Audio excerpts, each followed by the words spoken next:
This video is a follow-up of previous videos demonstrating behaviors of polarization twister. They showed that microwave coming out of the aperture don't have the same angle as the incoming wave.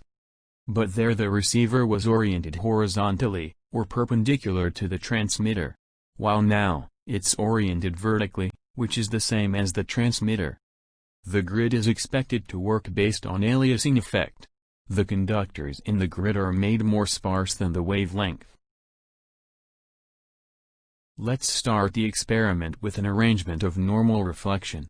Transmitter's line of sight is perpendicular to the receiver's. The reflector is positioned at 45 degrees to redirect the microwave to the receiver, which reads above maximum scale. But the reading drops to 0 when the reflector is repositioned to directly face the receiver.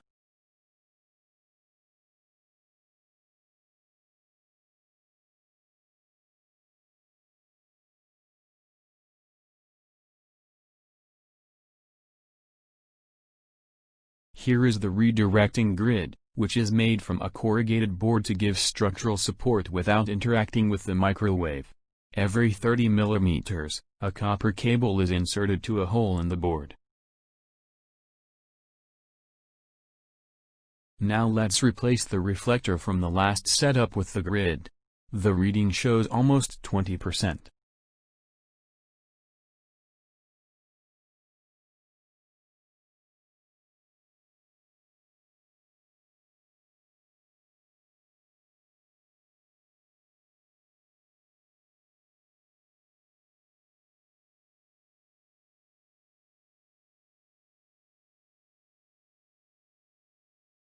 By adjusting the positions of the grid as well as the receiver, the reading can increase to 50%.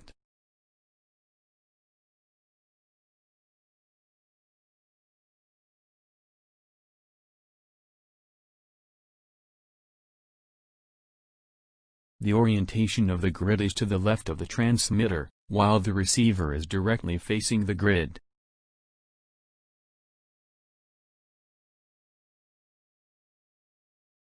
To make sure that the received wave is really coming from the grid, and not just scattered from the transmitter horn, let's remove the grid. Indeed, the reading drops to 0.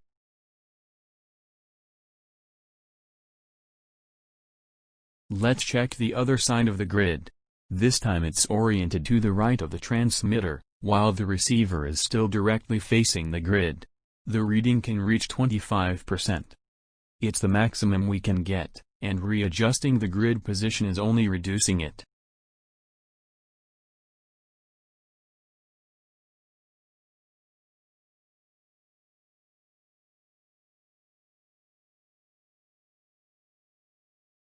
Lastly, we'll see the performance of redirecting the grid when it's used as a normal reflector. Evidently, it has very poor performance, because the reading isn't far from 0.